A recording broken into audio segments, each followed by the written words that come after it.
Hello, I'm Steve Sokol, the president of the American Council on Germany, and I'd like to welcome you to today's Kaffeepause. We regularly check in with a Berlin-based journalist to talk about emerging stories and breaking news.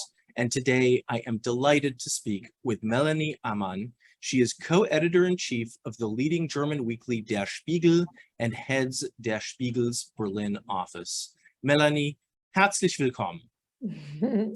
Herzlichen Dank, dear Stephen. I'm very happy to be here. Thank you for taking an interest. Well, I'm really looking forward to talking with you as we sort of emerge from a little bit of a summer lull after the Labor Day weekend here in the United States.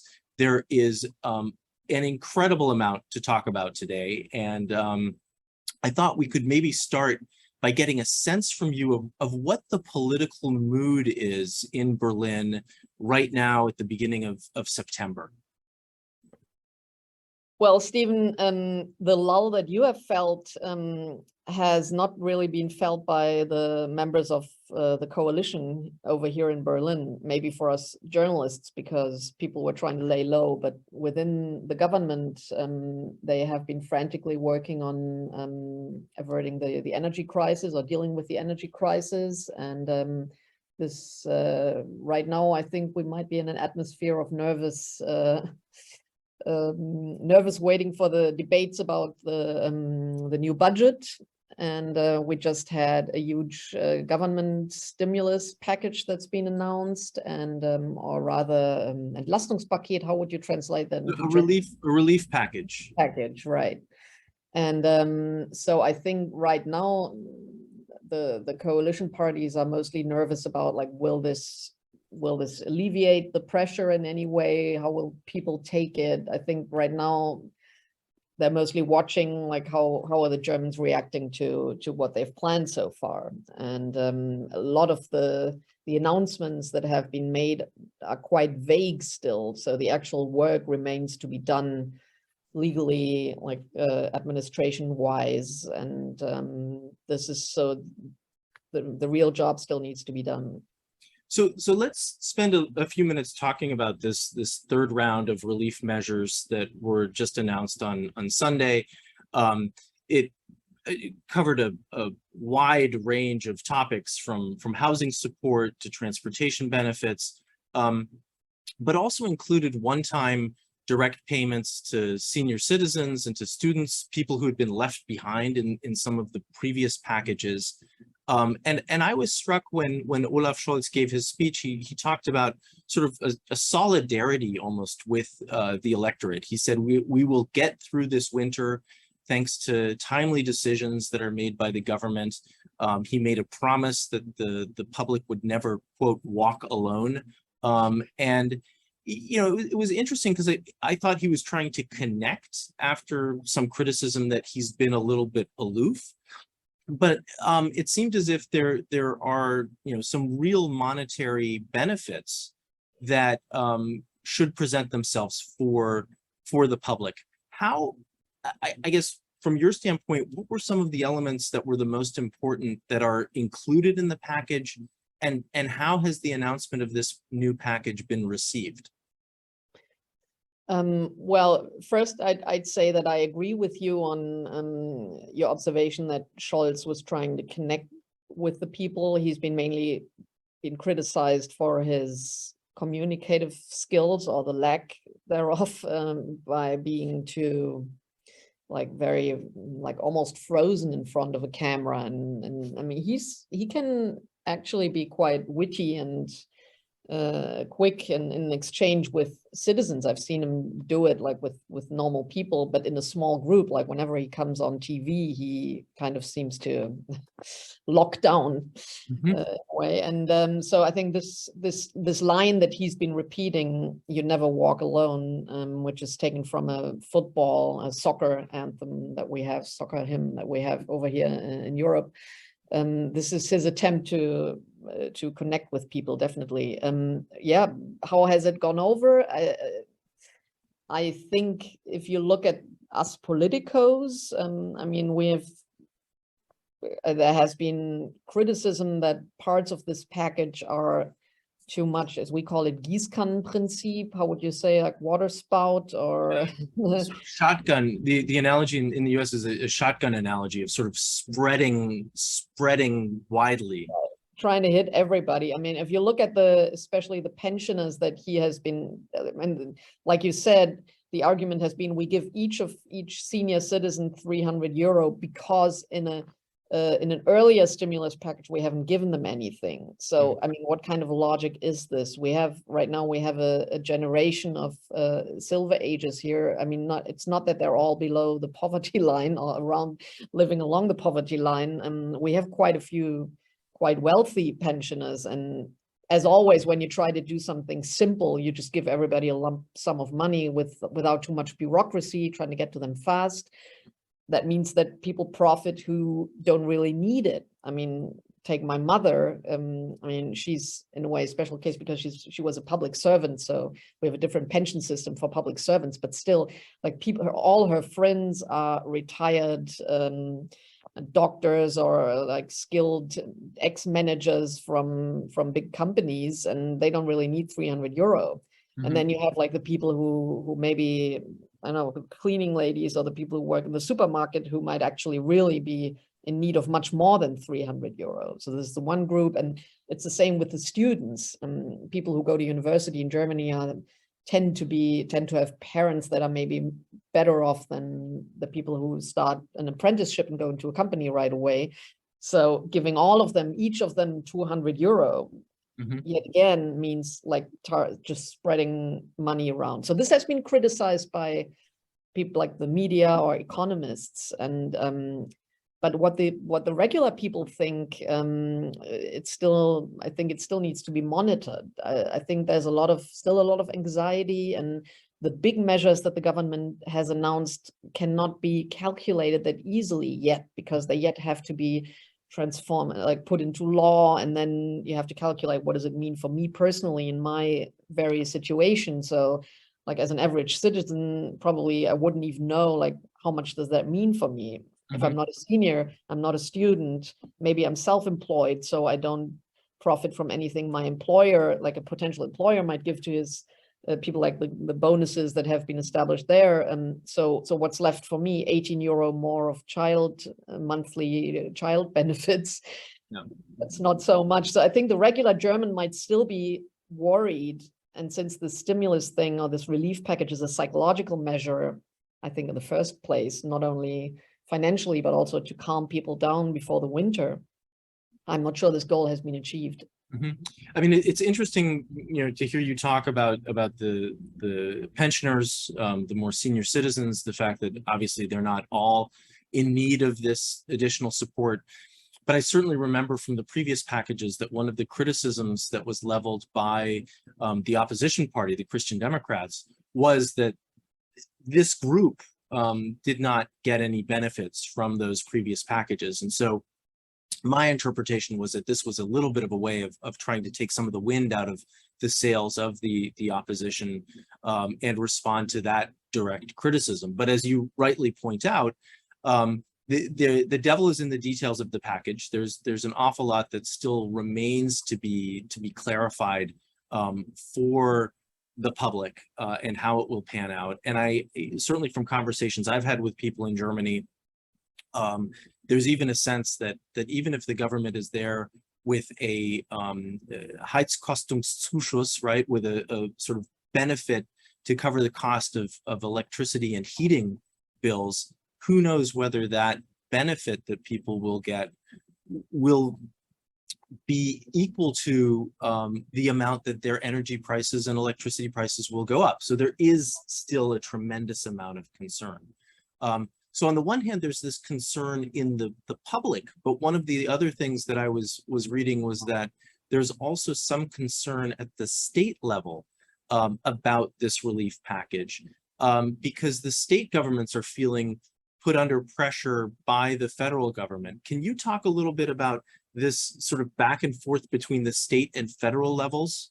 Yeah, well, in Germany in Germany everything is complicated, I'd say, but on the government level, but this is yet a special case being that our 16 states are and the federal level are in a complex exchange when it comes to the fiscal revenues. And so the income tax is being collected by the federal level and then divided in a complex system given to the states, which they also exchange budgets among each other. So this system now is confronted with the plans of the federal government, who is will likely suffer less revenues because the government wants to alleviate the tax burden for certain income groups. And so on the state level, they say, well, wait a minute, you can't just decide this and confront us with the result,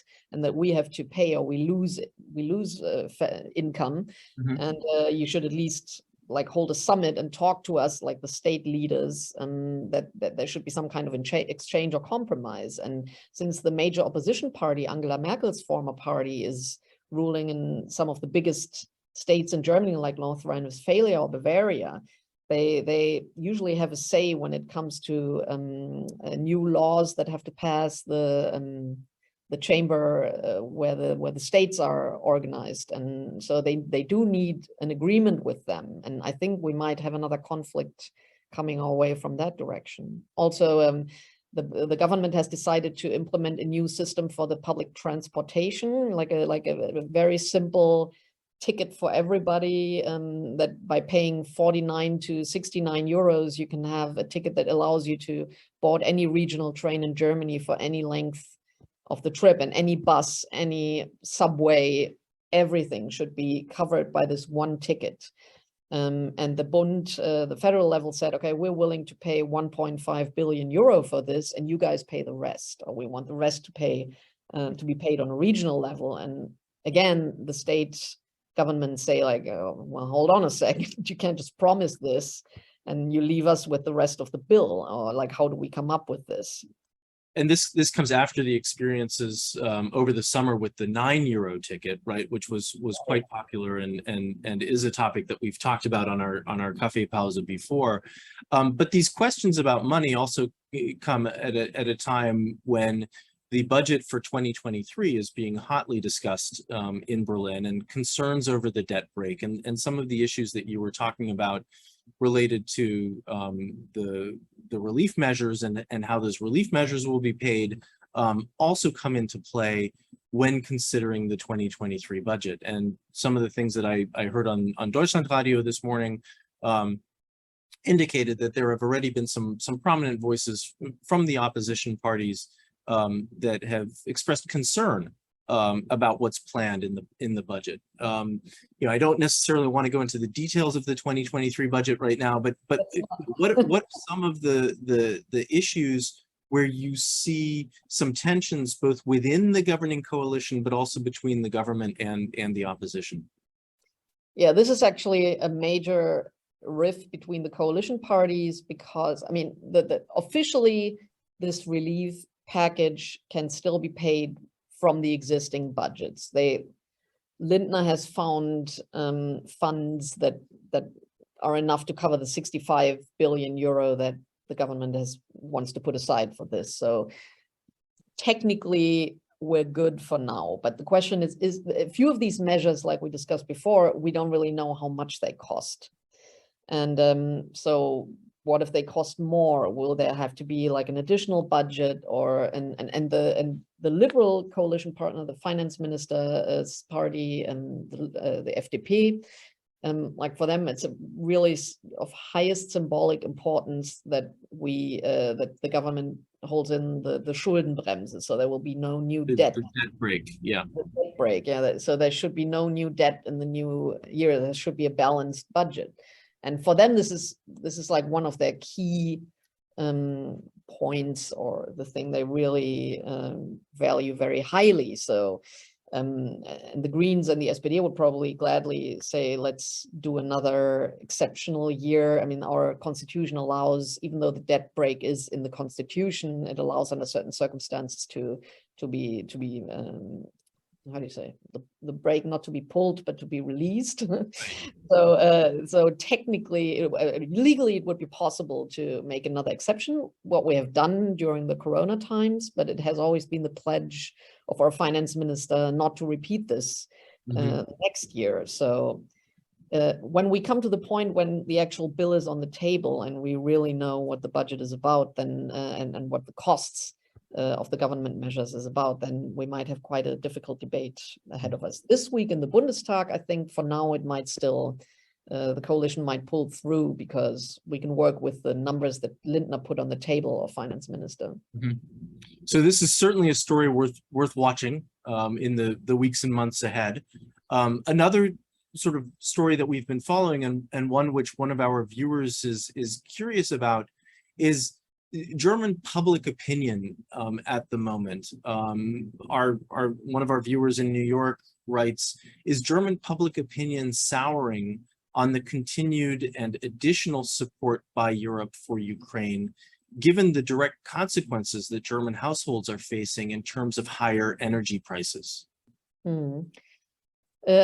My impression is that the support is crumbling, but it's so far it's a regional phenomenon. It's especially in East Germany where the traditionally there's more support or more sympathy towards Russia and the Russian viewpoint, and a more critical stance towards the sanctions, and where also the average income is lower than in the West, which also means that the people feel the heat or the cold, depending on how you look at it, feel it more than in the wealthier parts of Germany. And we've seen the first protests arise against the government plans, or the perceived lack of government planning against what's coming our way in winter, when might be a gas shortage, or the energy bills will get too high for people to pay. And so I do think the support is crumbling. It's not totally, it hasn't gone, it hasn't evaporated, but it's definitely a difficult situation. And as things get colder and as prices go up, this is certainly something to watch more closely.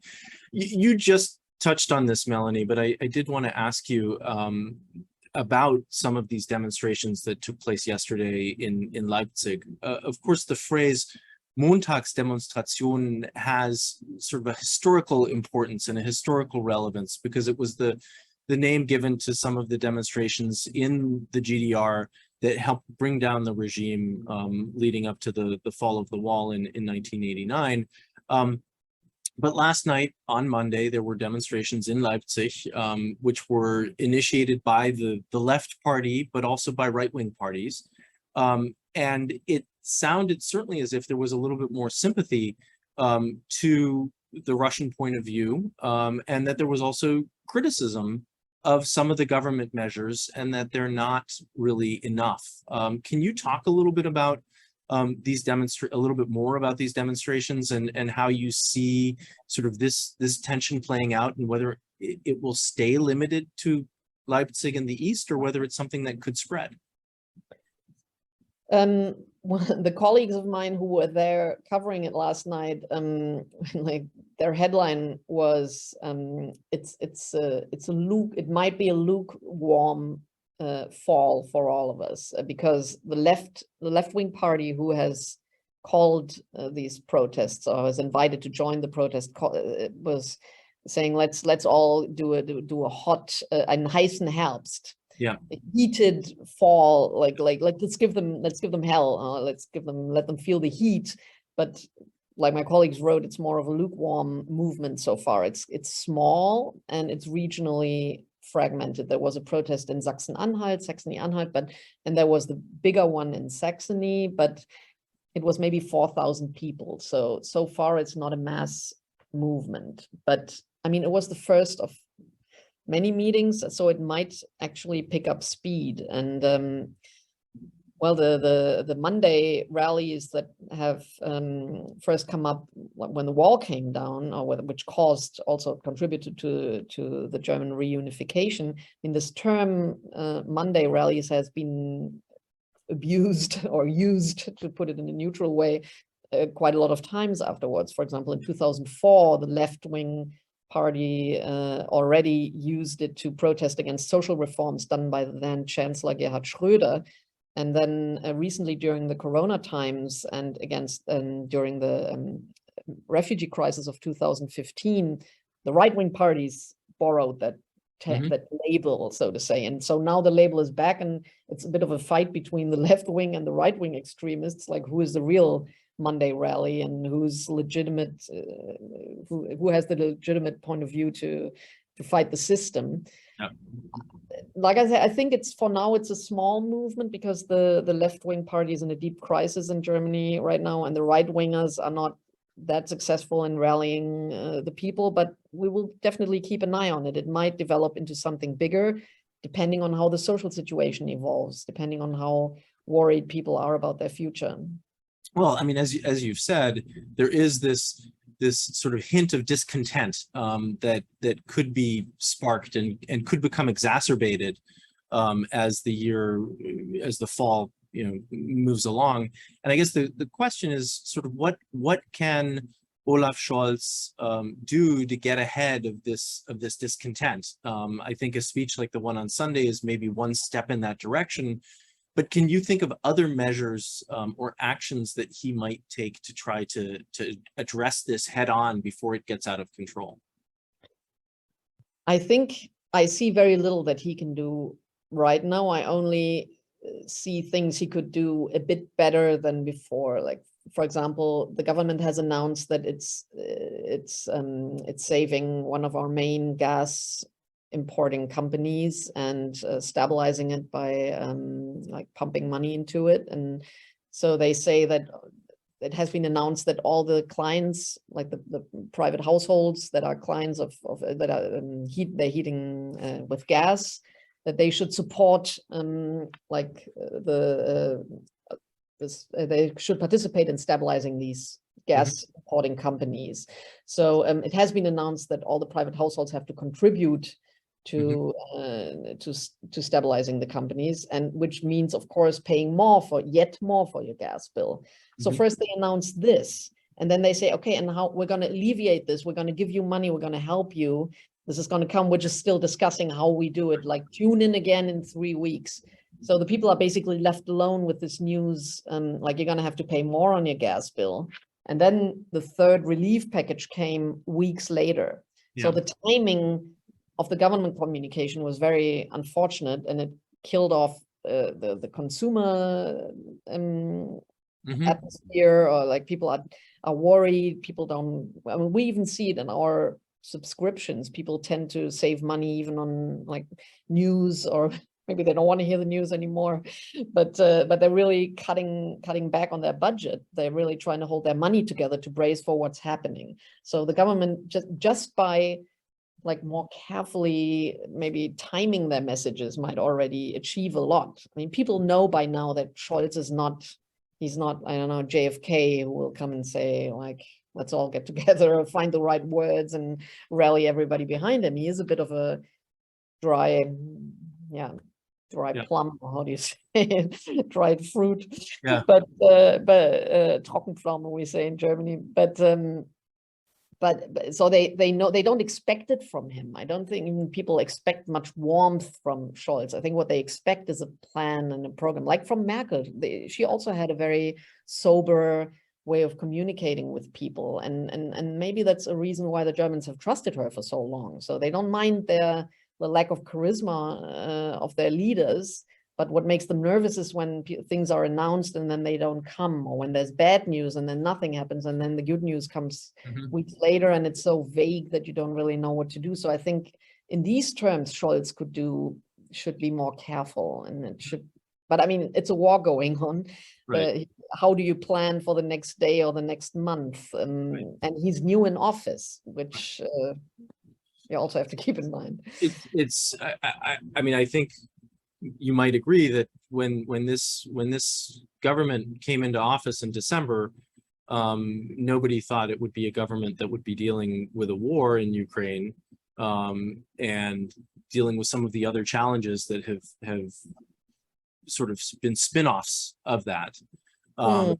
And so I'd like to maybe switch gears a little bit and come to another subject, which has also been in the news and has been a topic of discussion a lot at American Council on Germany events over the last year or two, which has been the possible extension of the nuclear power plants in Germany. And after conducting now a second stress test, the German Minister of Economic Affairs and Energy, Robert Habeck, announced that Germany would extend 2 of the 3 remaining nuclear power plants until mid-April of next year to provide what he called emergency reserves this winter because of the energy crisis that we've been talking about. And of course, this is a little bit surprising because Robert Habeck is a Green and his party came out of the anti-nuclear movement.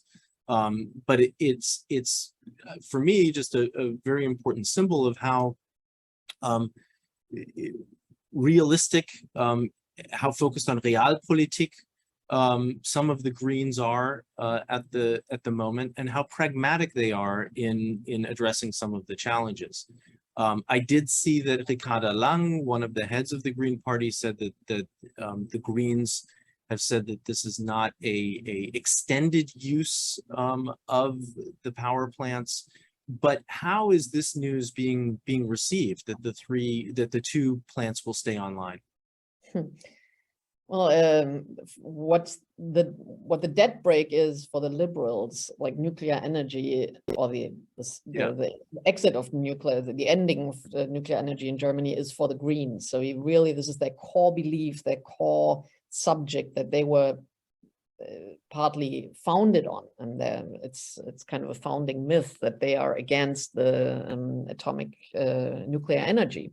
Mm-hmm. And so I think just the way that you could tell that already the debate about keeping the plants on the net, like the nuclear plants on the net, was already a stress test, so to say, for the Greens. And Robert Habeck, I think the solution that he presented yesterday is a bit of a fake solution to the problem, because we have 3 nuclear power plants that are still in use, and he's keeping 2, but he's not technically keeping them on. I mean, he is shutting them down, but saying we're keeping them in reserve. So we're not shutting them down completely, but I want them to be there so I can reactivate them in case like we have an energy supply problem. But I mean, a nuclear power plant, you can't just reboot it within an hour or so. You can do that when you have a coal power plant or a gas power plant, but you can't do this. It takes at least a week to do it with a nuclear power plant. So what the solution he presented is extremely expensive, but it's not really like a solution for an electric supply, energy supply emergency, so to say. So I was a bit shocked to hear it, because I really felt that in this case, even though there's a need to like be prepared for the situation where we might have an electric shortage or a shortage of electric energy, but the solution he presents is very short term, very expensive, and not even very efficient. Because, like, if the network is overly überansprucht or too in distress, right? So to say, or too overtasked, and then and you need a week to get by it, then you're not getting by it. So, well, I guess one other sort of source that just came up today was news that Ukraine is offering to export nuclear power to Europe. I guess after the fall of the wall, the sort of reconstruction of Eastern Europe and the former Soviet space, Ukraine got off of the grid with Russia and it expanded its grid toward Europe. It does supply countries like Poland and Moldova with nuclear power, but it's very interested in helping other parts of Europe as well. Is that something that people are paying attention to?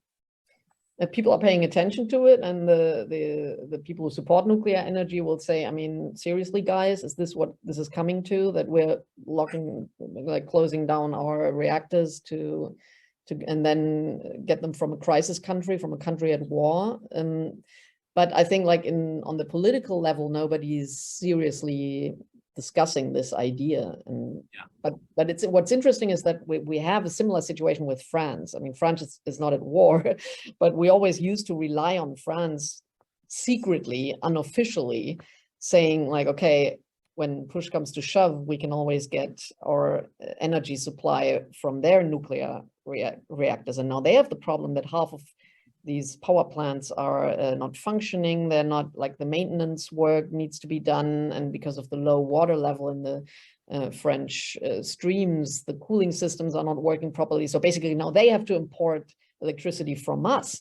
So again, another German, how do you say, we're kind of lying to ourselves, thinking, okay, we're getting out of nuclear energy. We can do it, but we can only do it with the support of neighboring countries who do supply us with their energy. And so it's a high risk gamble that the government is undertaking to uphold their values, like mostly the green values. And again, Chancellor Scholz is not really taking a stance. I mean, he will probably have to position himself in the Bundestag this week when it comes to the talks about the budget, but so far he's held back too much in this debate, I think.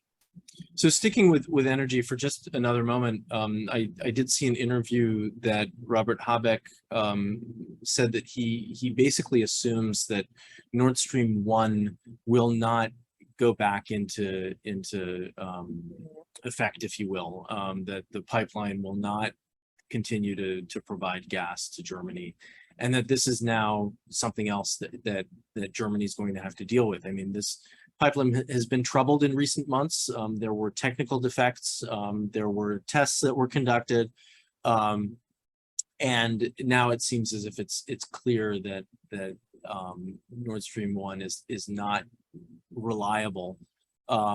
This obviously has a big impact on Germany and on Germany's energy needs.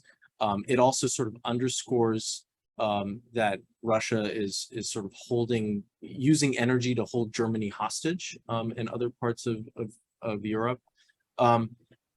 Is there sort of a sudden aha moment that now we in Germany really need to accept that Nord Stream 1 is over and done with, or is there still some hope that it might be used?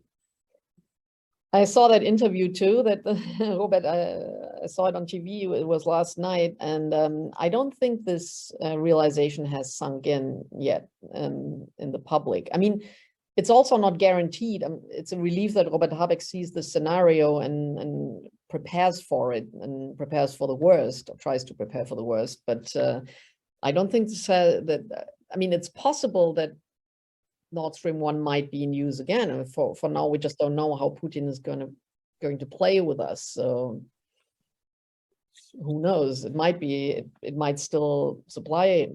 I mean, this whole thing about technical difficulties, you were right to put them in quotation marks, because it's simply a ruse by the Russian government to say that the pipeline doesn't work and it needs to be maintained. That's why we can't pump the gas through.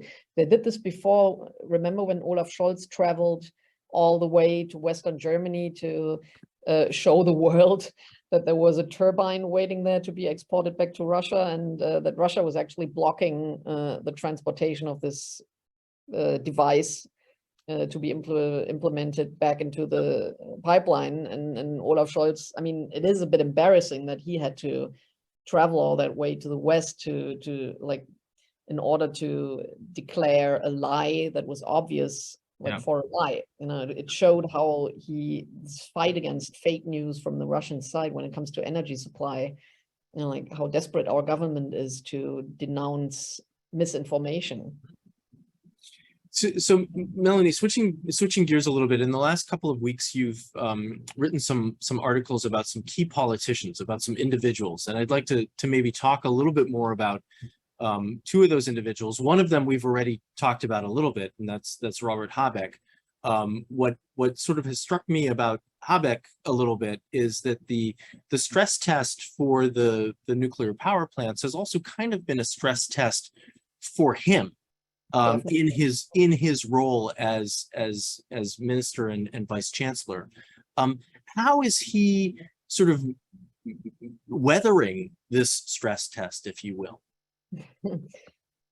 At the beginning of the energy crisis, up until maybe 6 to 8 weeks ago, let's say 6 weeks ago, he was doing very well because he has a way of communicating with the public that is new to German politics. I mean, for us journalists, it's unpleasant because he chooses to directly address people in these videos on Instagram, and like he has it's a bit like a social sciences teacher, you know, like coming in scruffy jeans, sitting on the edge of his desk, you know, saying like, let me tell you this in the way of a song that I wrote. You know, he has a very poetic, he is a study philosopher, he has a philosophical way of addressing topics, but also in clear messages, in a clear language that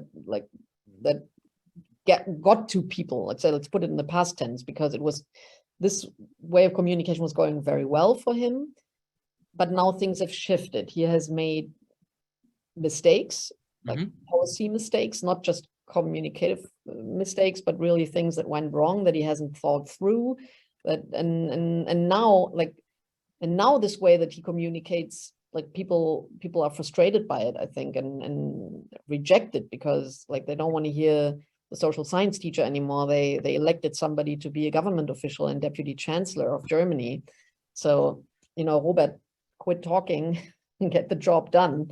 So you can tell that he's under enormous pressure to try to get the job done. And he has, I mean, he has achieved quite a bit.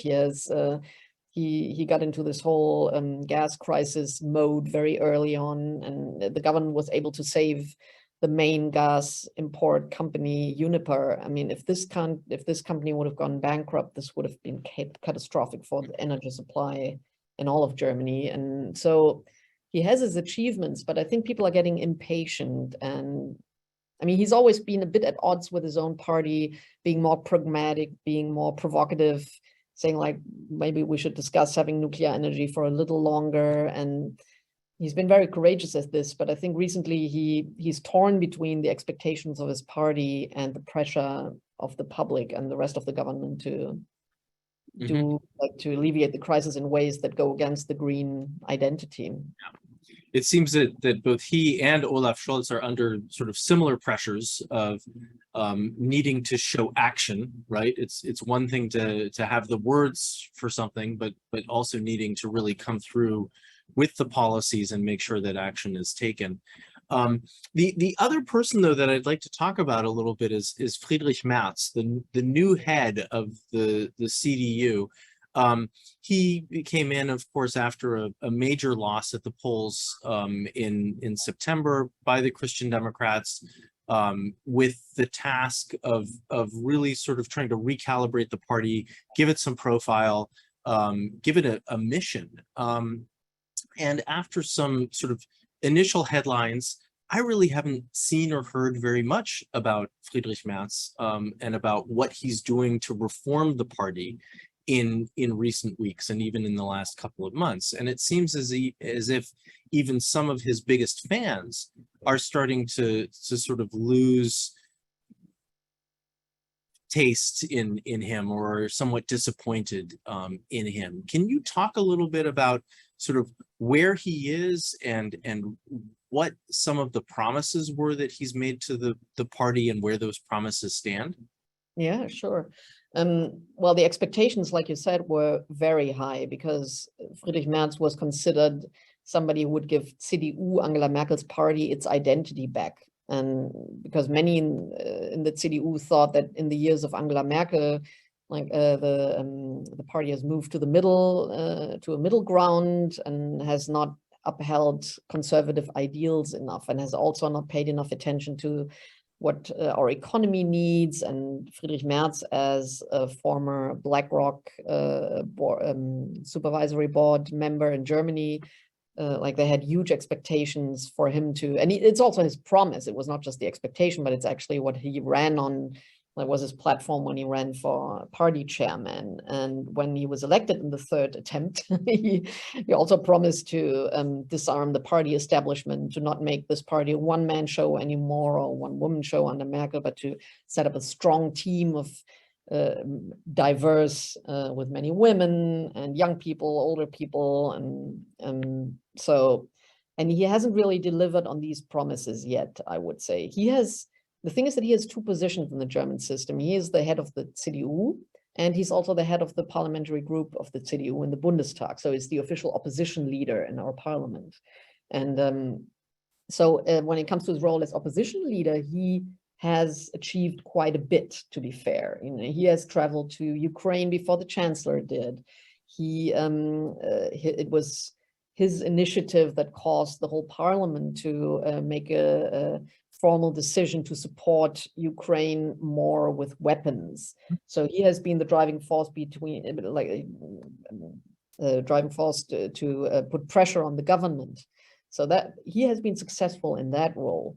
But I mean, you're only one man. He's only one man. He only has so much time on his hands, and he's totally been focused on this role as opposition leader, because that's also his secret ambition, to become the candidate for the chancellery and eventually the chancellor. So he has not delivered on the party promises, which is dangerous for him, because these are the people that supported him, who expected a lot from him.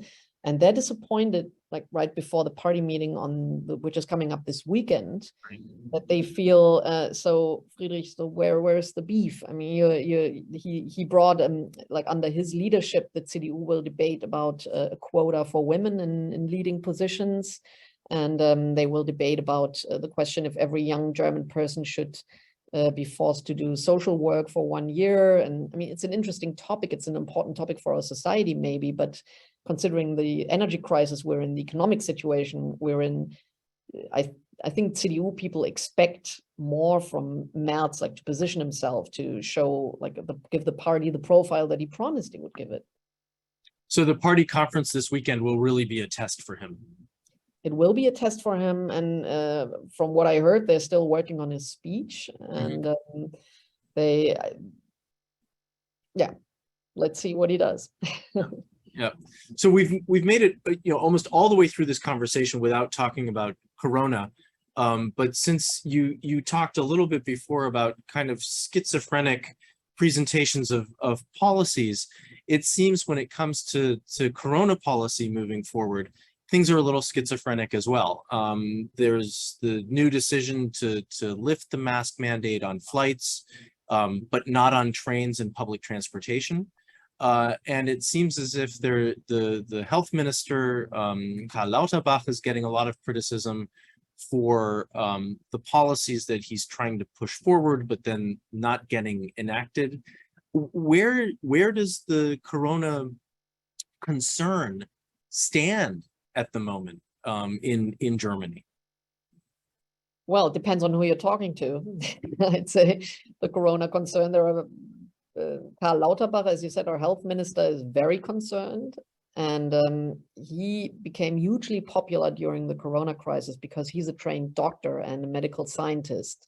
So he's been actually reading all these studies that us journalists, we've just been reporting about, and he really understands the science behind, like, trying to fight the coronavirus. And he has always promised, like implicitly promised, if I were health minister, I would like do a Corona policy along the scientific guidelines and what is being recommended by the best scientists in the world. And after he came into office, he was faced with, I mean, it was foreseeable. He's not a rookie in the political game, but he was forced to accept that in a coalition, you have to make compromises. And this led exactly to what you just described, to strange compromises that the public doesn't understand anymore. And he has to, like, his opponent in the government is the justice minister, who's a liberal, and the whole FDP ran on a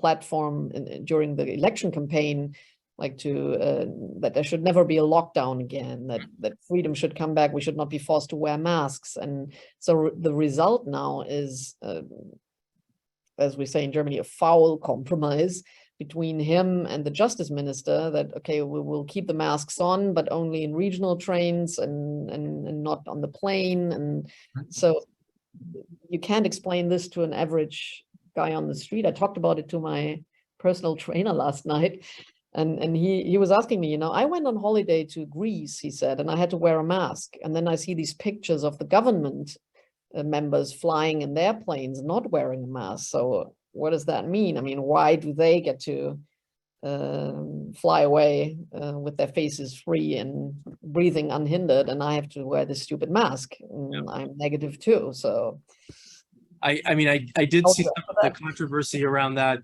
with the explanation being, everybody had a quick test immediately before getting on. Everybody had demonstrated that they have had the vaccine, and so it's a little bit different. But still, the optics of that are not good when trying to bring the public along. Yeah, and I mean, Lufthansa said that according to the law, this test is not enough. So when you're flying on a civil plane, it's not enough to have a test. Even if you can prove that you're vaccinated and negative and you don't have the virus, then you still have to wear a mask. And also this trip that people were getting so worked up about was from when Olaf Scholz flew to Canada for a few days. And so they all took a test before they left. But then when they flew back, they still weren't wearing masks, but they still hadn't taken another test. So the test was already 3 to 4 days old. It is just, I mean, it sounds like a petty, small thing to discuss, but people are worn out after 2.5 years in the pandemic.